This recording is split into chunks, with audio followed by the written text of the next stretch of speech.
Habari ndugu msikilizaji, karibu tena katika kipindi changu hiki cha mahusiano ya ndoa.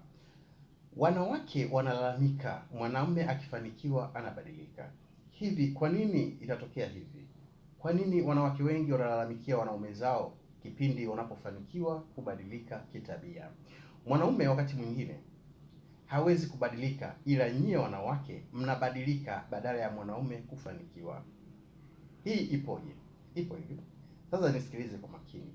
Mwanaume akiwa fukara anavumilia mauzi yao sana, na wakati mwingine hana cha kukupa na anakuwa mpole kwa sababu hana pa kusitirika. Hiki ni kipindi ambacho mwanaume anavumilia dharau au yale yote toka kwa mwanaume. Kifupi ni kwamba mwanaume anasahau haraka, ila hawezi kusamehe kirahisi rahisi. Sasa mwanaume akifanikiwa anataka kuendelea na maisha yake yale yale uliyomuonyesha kipindi cha mwanzo, na utaanza kulalamika tangu amefanikiwa hakukizi, hapokei simu zako, hakujali na yupo mbali na wewe, lakini unasahau hizo tabia zako za kutompa time ulizokuwa nazo alipokuwa hana kitu hapo mwanzo. Kwa hiyo ni tabia ambayo mwanaume anakuonyesha au anairudia badala ya wewe kuyafanya yale mambo mwanzo wakati yeye hana kitu. Ulikuwa ulimdharau, ulikuwa unamnyanyasa, ulikuwa humjali, ilikuwa umtengei chakula kwa sababu yeye hana kazi ya kufanya isipokuwa wewe ndiye unayetafuta chakula. Kwa hiyo yeye utamwambia apike, unaweza kumwambia aoshe vyombo, unaweza kumwambia chochote kile akifanye kwa sababu hana kitu na wewe ndio unaamrisha. Pale ndipo inapotokea mabadiliko. Mwanamume anapokuja kufanikiwa utamwona na dharau. La hasha, si kweli anadharau, isipokuwa wewe ulichokuwa unakifanya ndicho kinakurudia sasa. Umebadilika mwenyewe kwa kuanza kutaka kuwa karibu na yeye, kumtafuta kila muda, na ulikuwa haufanyi hivyo tangu mwanzo. Unataka maisha tofauti wakati mwanaume alishazoea maisha yenu yale yale ya mwanzo ambayo wewe ulikuwa nayo. Mwanamke, uwapo katika mahusiano na mwanaume usiyemuonyesha yale madhaifu yako au dharau, maana uwe unavumilia hayo yote, ila siku akifanikiwa anaanza kukusahau. Kuna baadhi ya wanaume wengine pia wanakuwa katika mahusiano na wanawake wakiwa katika hali duni sana sana na kubaki na wanawake wa kawaida kwa wakati huo, ila baadhi yao au baada ya wao kushika pesa wanaanza kubadilika, huku pesa ndio zinawapa kiburi na jeuri.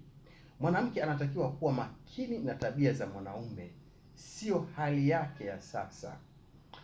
Sijui hapo kama unanielewa vizuri au kama umeninukuu. Unachotakiwa kujua wewe kama mwanamke, kuwa makini na tabia za mume wako, ila usiwe makini na hali ya sasa aliyonayo. Hiki ndicho kitu kikubwa sana sisi tunakosea, hasa katika mahusiano. Tunakosea vitu ambavyo tunaona kabisa kitu hiki ndiyo chanzo cha tatizo hili, na hiki kitu ndicho kinachosababisha mahusiano yanapungua. Au wewe mwanamke unaweza ukaona kwamba mume wako sasa anakudharau eti kwa sababu ana pesa. Rahasha, si hivyo. Onyesha ukaribu wako kwa mume wako, ielewe tabia ya mume wako, alihali hana kitu na baada anacho kitu. Hivi vyote vitakusababishia wewe kuilinda ndoa yako. Usikae kwa kukalili eti ukaona mwanzo na sasa ni tofauti. Na lazima ujiulize, je, wewe mwanzo ulikuwa unaishi vipi na mume wako? Wewe mwanzo mumeo alikuwa anaishi vipi na wewe? Je, ulikuwa unamchukulia kwamba yeye kama mume, au ulikuwa unamchukulia yeye kama vile kijakazi wako ndani ya nyumba, kwamba wewe utafute ndipo umpe naye apate? Hili ndio tatizo kubwa linalotokea na kuona baadhi ya watu kwamba mwanaume akipata hubadilika. Si kweli kwamba mwanamume akipata hubadilika, bali wewe unamuonyesha tabia zako na matendo yako pindi anapopata, ili aweze kubadilika, na anachokifanya ni kile kile ambacho ulikuwa unakifanya wewe awali. Na hapo ndipo tatizo linapokuja kutokea. Wewe utaona hakujali kisa eti na kipato. Utaona wewe kwamba hakusikilizi, hana uvumilivu na wewe kisa kwa sababu yeye ana kipato. Kumbe sio. Wewe muda mwingine ulikuwa unafanya hayo mambo. Hata muda ikupigia simu unaweza ukamwambia kwamba bwana, nilikuwa niko busy sikupokea simu yako. Kwani ulikuwa na tatizo gani? Chakula si nimeacha, mboga si nimeacha, watoto kwani walivyotoka shule wewe kuwafuata? Hivi ni vitu ambavyo vinatokea katika jamii kubwa sana ya mahusiano, na kitendo hiki hakileti faida katika ndoa au katika mahusiano. Afya ya mahusiano ni kusikilizana, kuvumiliana na kutafakari maisha jinsi yanavyokwenda. Huu ni utaratibu na mustakabali wa maisha ya binadamu. Basi kwa leo naomba niishie hapo, ila usisahau kusubscribe page yangu ili tuendelee kujifunza zaidi kila tunapokuwa kwenye somo letu. Karibu sana, usisahau kusubscribe hapo chini.